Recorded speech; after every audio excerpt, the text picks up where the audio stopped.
La prouesse médicale de ces chirurgiens d'Agadir, ils parviennent désormais à soigner les artères du cœur en les remplaçant par d'autres artères et non plus par des veines.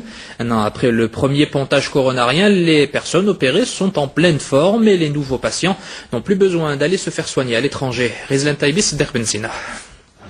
Difficile de croire que ce septuagénaire diabétique était grabataire il y a quelques mois.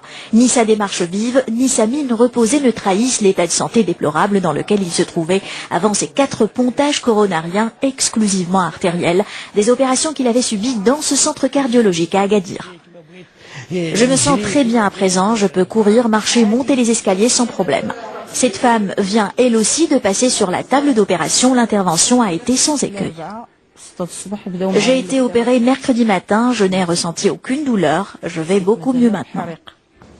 En reperfusant les artères nourricières du cœur de ces 2 patients grâce à d'autres artères et non à des veines prélevées au niveau des jambes, comme c'est le cas pour les pontages coronariens effectués au Maroc, l'équipe médicale de cette clinique a réussi une première médicale au niveau du royaume. Les malades qui sont opérés et qui ont des veines qui remplacent les artères coronaires, elles sont progressivement bouchées et il va falloir faire des examens, des explorations et éventuellement réopérer les malades pour les reperméabiliser, alors que dans cette intervention, on n'utilise que des artères. Et toutes les études montrent que les artères, elles restent perméables pendant très très longtemps. À 15 ans, plus de 95% des artères restent perméables. Depuis mai dernier,